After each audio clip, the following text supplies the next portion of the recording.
The language in this video has been translated using AI translation via HeyGen. While we strive for accuracy, the translation may not be entirely precise or reflect the original intent and meaning in all cases. We appreciate your understanding as we work to make this content more accessible through AI-assisted translation. La langue de cette vidéo a été traduite à l'aide d'une traduction par IA via HeyGen. Bien que nous nous efforcions d'être précis, la traduction peut ne pas être entièrement exacte ou refléter l'intention et la signification originale dans tous les cas. Nous apprécions votre compréhension alors que nous travaillons à rendre ce contenu plus accessible grâce à une traduction assistée par IA.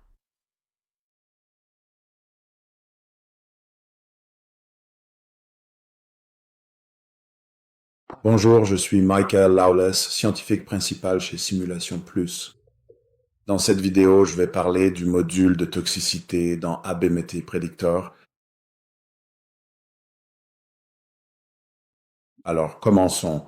Cette diapositive présente tous les modèles du module de toxicité. Nous allons d'abord aborder la toxicité cardiaque. Nous disposons de plusieurs modèles qui examinent le blocage du canal HERG et je vais en parler plus en détail. Je détaillerai cela dans les prochaines diapositives. L'hépatotoxicité consiste en une élévation du taux sanguin de diverses enzymes qui indiqueraient une lésion hépatique. Ces modèles ont été créés à partir de données provenant en partie d'une base de données gouvernementale sur les effets indésirables. Les effets indésirables sont normalisés en fonction du nombre d'ordonnances. Ainsi, par exemple, si un médicament a été largement prescrit ou est sur le marché depuis plus longtemps qu'un autre médicament, il est probable qu'il ait davantage d'effets indésirables. Signalés. Ces valeurs doivent donc être normalisées et elles fonctionnent pour ces modèles particuliers.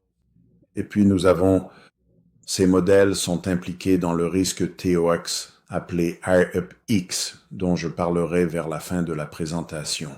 Nous avons également des modèles qui examinent la liaison des œstrogènes et des androgènes à leurs récepteurs. Il y a deux modèles.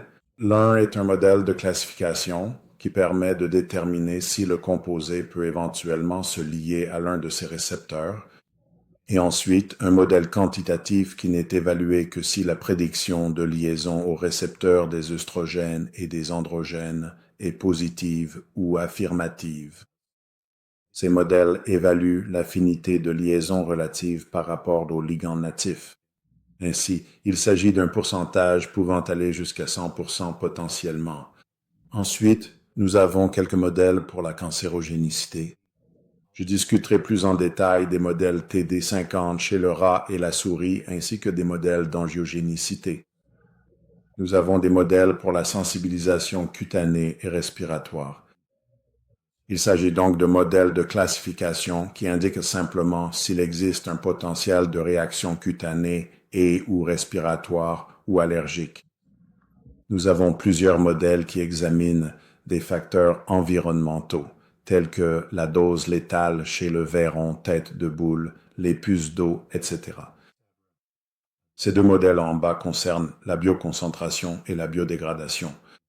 Ainsi, la bioconcentration correspond à la quantité de composés qui s'accumuleraient dans le poisson si celui-ci était exposé à de l'eau contenant ce médicament particulier.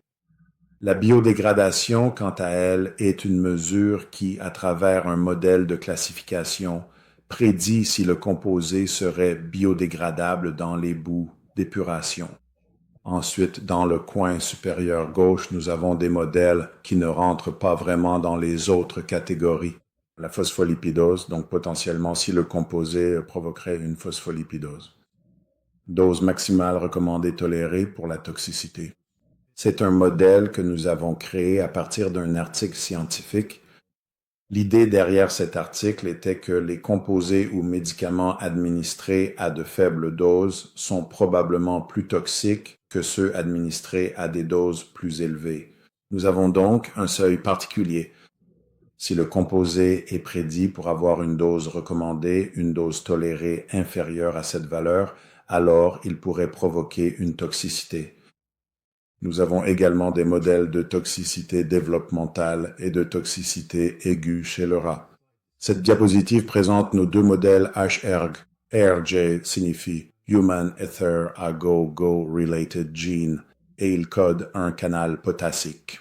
Si ce canal est bloqué, cela peut entraîner des arythmies cardiaques fatales. Ainsi, le test de blocage du canal HERG est désormais obligatoire pour les groupes de découverte et de développement pharmaceutique. Le premier modèle est un modèle de classification.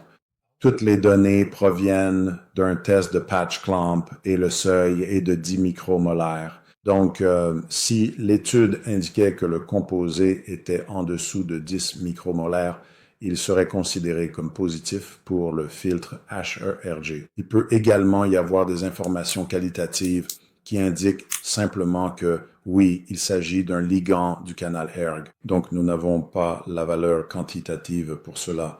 Nous avons également un modèle qui prédit le PIC50. C'est le logarithme négatif de la valeur IC50. Cela s'exprime en quantité molaire. Ensuite, nous avons des contributions au risque de toxicité dont je parlerai sur la dernière diapositive. En gros, le filtre HERG doit être positif. Ensuite, pour le pic 50, la pénalité commence à s'appliquer à 5,5 et atteint son maximum à 6,0. 6,0 correspondrait à une IC50 d'un micromolaire. D'accord, ensuite, je vais parler de nos modèles de mutagénicité AMS. Nous avons 11 modèles dont la sortie est soit négative, par exemple, non mutagène, ou positive, c'est-à-dire cause une mutagénicité. Nous avons 5 souches de Salmonella, TA98, TA100, TA97, plus 1537. C'est donc un mélange ici, TA1535, puis TA102 plus 2P2. WP2 est réalisé dans E.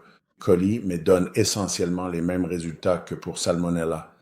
Et puis, mais pour chacune de ces 5 souches caractéristiques, nous avons des prédictions avec et sans activation métabolique. Ainsi, pour celle avec activation métabolique, le composé parent sera isolé avec des fractions S9 de rat. Puis, ce mélange sera testé dans le test d'angiovégéticité. Nous avons également un modèle qui a été construit à partir de données provenant des National Institutes of Health Sciences au Japon. Ceci est tiré de cette publication. Donc, Amna et al., ils ont diffusé les résultats de leur test d'angiostéréogénicité et les chercheurs ont pu faire des prédictions sur ces composés. Voici les statistiques pour les 11 modèles. Nous avons ici les données des ensembles d'entraînement et de tests, le nombre total et le nombre de réponses correctes, puis la concordance, ce qui représente la précision, puis la sensibilité et la spécificité. Et vous voyez que tout est supérieur à 70%, mais vous remarquez que la sensibilité est inférieure à la spécificité. Cela est dû qu'il y a plus de négatifs dans les ensembles de données que de positifs. Donc, cela a tendance à fausser les statistiques vers une spécificité plus élevée. Et puis, cet ensemble de données du NIH est un ensemble de données très volumineux. Donc, 9000 négatifs, rien que dans l'ensemble d'entraînement ici. Maintenant, je vais expliquer comment ces différents modèles sont combinés pour évaluer le risque toxique. Ce dont je vais parler sur cette diapositive s'appelle le risque de mutation. Il s'agit donc d'une estimation qualitative de la mutagénicité globale. Et cela fonctionne en combinant certains des modèles individuels. Par exemple, parmi les 11 modèles, si l'un d'eux donne un résultat positif, cela ajoute 0,6 au score, mais il y a certaines contraintes. Ta 98 et ta 100 sont très similaires. Donc, si l'un est positif, l'autre l'est généralement aussi. Donc, pour ces deux-là, la pénalité n'est que de 0,3 chacune. Et puis, si vous voulez attribuer un score positif à quelque chose qui est activé métaboliquement, cela ne compte que si le modèle non activé métaboliquement est négatif. Cela indiquerait donc qu'un métabolite est responsable de l'activation ou du résultat positif dans ce test. Donc, ce que nous ferions, c'est simplement prendre tous les scores issus des différents modèles, attribuer 0,6 si c'est positif, sauf pour ces deux-là. Et encore une fois, seuls ceux activés métaboliquement seraient considérés comme positifs. Donc, vous n'allez pas les compter deux fois en quelque sorte. Et ce que nous faisons avec nos règles de risque, c'est que nous appliquons tous les modèles à un sous-ensemble du World Drug Index qui comprend environ 2200 composés. Ensuite, nous comptons combien aurait un risque MUT supérieur à 0,1 sur la base de ces scores. Et cela donne environ 19%. En général, nous essayons de l'obtenir autour de 10%. Donc, si vous augmentez le risque MUT à 1,2, cela équivaudrait à 13%. Plus récemment, il y a eu un atelier sur les tests de type génotypique et ils ont publié les comptes rendus d'un groupe de travail. Nous avons donc décidé d'utiliser les résultats de cela pour affiner notre modèle MUTEX, notre modèle de risque MUT, et nous avons proposé un nouveau risque appelé risque MUT. Ceci se trouve dans Admit Predictor. Vous obtiendrez ces deux résultats dans le onglet risque. Nous avons fini par créer 19 règles ici. Et ensuite, pour obtenir les scores pour celles-ci, nous avons appliqué nos modèles à un ensemble de données Hanson issues de cette publication ici. Et c'est un ensemble de données assez large et soigneusement sélectionné. Nous utilisons la régression linéaire multiple pour déterminer les coefficients du risque MUT. Nous obtenons ainsi un score pour chacun d'entre eux et je vais vous les montrer dans un instant ici. Dans notre cas, 12,7% du World Drug Index présente un risque MUT supérieur à 1 et 9,5% ont un risque MUT supérieur à 1,2. Le modèle suivant est le modèle RAT_acute. C'est la quantité de substances chimiques administrées par voie orale en milligrammes par kilogramme nécessaire pour tuer 50% des rats testés. En général, vous auriez plusieurs groupes de rats. Chaque groupe recevrait une dose différente du composé. Vous augmenteriez la dose. Ensuite, vous détermineriez combien de rats sont morts dans les 24 heures suivant l'ingestion du composé. Les sources de données sont les bases de données RTX et Chemit+. Le modèle a été construit dans l'espace logarithmique, comme vous pouvez le voir sur ce graphique ici. Et les unités étaient le millimol par kilogramme. Ensuite, nous utilisons l'éditeur de modèle pour convertir les résultats à nouveau en milligrammes par kilogramme. Si vous regardez la catégorie 1 du système global harmonisé, qui est la plus sévère, la toxicité est inférieure à 5 mg par kilogramme. C'est la limite ici. Les deux modèles suivants sont la cancérogénicité chez la souris et le rat, similaire à la dose létale. Sauf qu'il s'agit ici d'une étude à long terme où l'on cherche à voir si l'espèce, l'animal, développe des tumeurs au cours de sa vie chez 50% de la population. Donc, encore une fois, vous auriez plusieurs groupes, vous augmenteriez la dose pour chacun de ces groupes, puis vous détermineriez si des tumeurs sont produites. C'est donc une étude à long terme. Un modèle est donc très utile pour essayer de prédire cela, car cela prendrait généralement beaucoup de temps de analyser les composés à l'aide de ce test. Et nous en avons un pour la souris et le rat. Encore une fois, nous l'utilisons en millimol. Nous construisons un modèle en millimol, puis nous le convertissons en milligrammes par kilojoules par jour. La diapositive suivante aborde les règles de risque TOX. Il y a donc 1, 2, 3, 4, 5, 6 règles de risque TOX. La première est le filtre strict que j'ai mentionné plus tôt. Donc, si votre PIC 50 se situe entre 5,5 et 6, vous aurez une pénalité incrémentale ou un ajustement du score. Ainsi, essentiellement, pour chaque augmentation de 0,1 dans cette plage, la pénalité augmente de 0,2.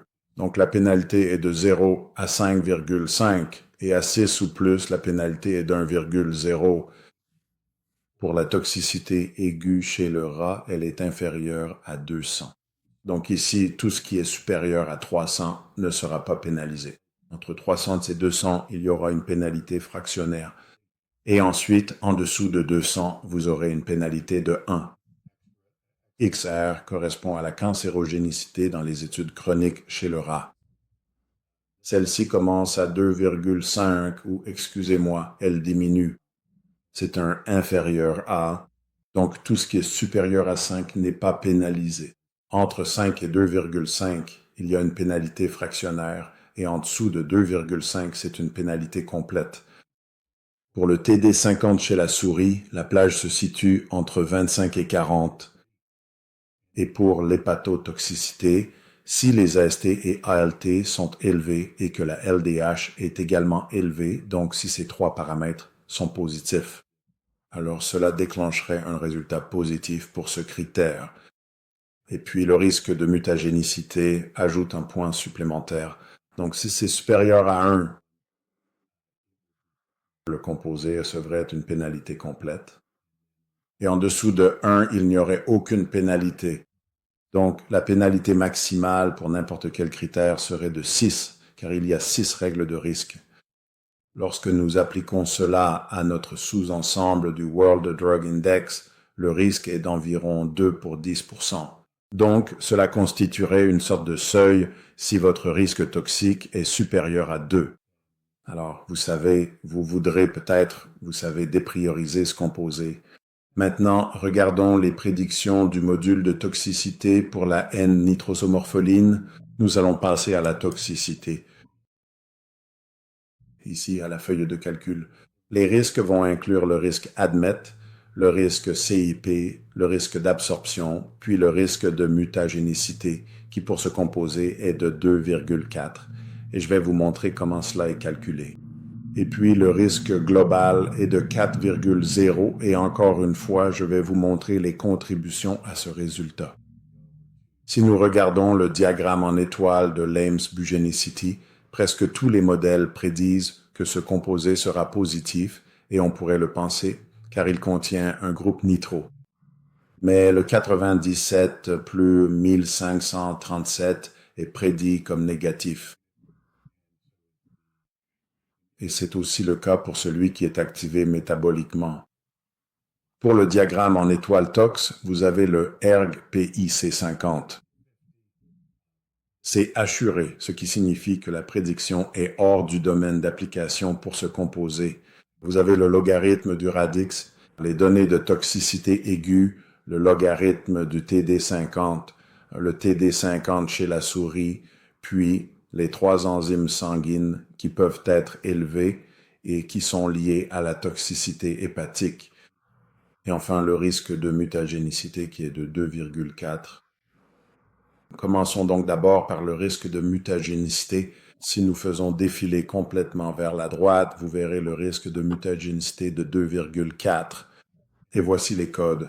98, 100, 102, 535 et NIH.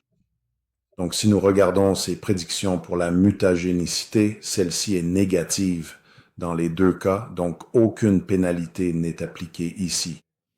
Pour le code 42018, c'est positif à la fois pour le composé parent et pour les métabolites, donc vous ne comptez pas cela en double. Cela contribuerait donc à 0,3. De la même manière, le TA100 apportera 0,3. Pour le 102, les deux sont positifs. Encore une fois, vous ne comptez pas cela en double, mais cela ajouterait 0,6. De même, 0,6 pour celui-ci, et ensuite 0,6 pour le NIH. Donc nous avons 3 fois 0,6 et 2 fois 0,3. Cela ferait un total de 2,4, qui est la pénalité ici. Le risque de mutation est un peu plus faible, mais ces deux-là dépassent tout de même les seuils de l'index mondial des médicaments. Donc, on serait un peu inquiet à propos de ces deux composés. Ensuite, pour la toxicité, le risque est de 4. Nous avons donc déjà examiné le risque de mutation. Les autres modèles sont donc les TD50 chez le rat et la souris, ainsi que la toxicité hépatique. Chacun de ceux-ci ajouterait un point. C'est assez facile de faire l'addition. Mais regardons d'abord l'HEPX. Ce sont donc ces trois derniers modèles qui commencent par CR, LDH, AST et ALT. Tous ces indicateurs sont élevés, donc là encore, cela ajouterait un O-score global. Et si l'on regarde les TD50 pour ces composés, à la fois chez la souris et le rat, le seuil pour le rat est inférieur à 2,5. Cela entraînerait une pénalité complète. Ici, c'est un 0, donc cela entraîne une pénalité complète. Et pour la souris, le seuil est de 25. Donc là encore, cela déclencherait un signal et fixerait la valeur à 1. Le code de risque aura un signe plus dans cet exemple et un signe moins dans cet exemple. Si la prédiction est hors du champ d'application, donc pour celui-ci, c'est le TD50 de la souris et il y a un plus, ce qui signifie que le TD50 de la souris était hors du champ d'application. Mais si la valeur du TD50 de la souris est en dessous du seuil, cela entraînerait normalement une pénalité de 1, mais comme c'est hors du champ d'application, ce que nous faisons, c'est que nous appliquons le facteur de risque qui se trouve dans les paramètres ici, donc nous allons dans l'admet. Ici, le facteur hors du champ d'application pour les modèles de risque est de 0,5. Donc, on multiplierait 0,5 par 1 pour obtenir une valeur de 0,5 pour ce code particulier. Ensuite, pour ce composé ici, le TD50 du rat est hors du champ d'application. Vous voyez, c'est souligné en rouge, donc c'est hors du champ d'application. Mais c'est au-dessus du seuil. Donc, pour le TD50 du rat, de 2,5 à 5, c'est au-dessus de 5. Donc, normalement, il n'y aurait pas de pénalité, mais comme c'est hors du champ d'application, nous allons lui appliquer une pénalité de 0,5 pour cela. Molécule particulière. D'accord, cette diapositive traite d'une pénalité fractionnaire. Donc, si la valeur prédite se situe entre la limite supérieure et la limite inférieure, alors la contribution sera comprise entre 0 et 1. Donc, par exemple, si la règle de risque est inférieure à 4 à 6, tout ce qui est en dessous de 4 reçoit une pénalité complète et au-dessus de 6 ne reçoit aucune pénalité, nous pouvons calculer l'équation de la droite pour les points 4, 1, donc ici 4, reçoit une pénalité de 1 et 6 reçoit une pénalité de 0. Donc la pente de la droite est le changement en y divisé par le changement en x. Donc ce serait un moins 0, 4 moins 6 ou 0,5 pour la pente. Et ensuite, nous pouvons remplacer l'un de ces points dans l'équation. Donc nous aurions i moins 0 égale à moins 0,5 fois x moins 6. Cela se réduit à i égale à moins 0,5i plus 3. La valeur prédite est 4,5. La contribution du risque va être moins 4,5 fois 4,5 plus 3, ou moins 2,25 plus 3, soit un risque de 0,75. Et vous savez, on peut un peu voir que 4,5 est plus proche de 4, donc le risque sera plus proche de 1 que de 0. Cela conclut cette vidéo sur le module de toxicité dans ADMET Predict. Je suis Michael Lawless et je vous dis à la prochaine. Merci.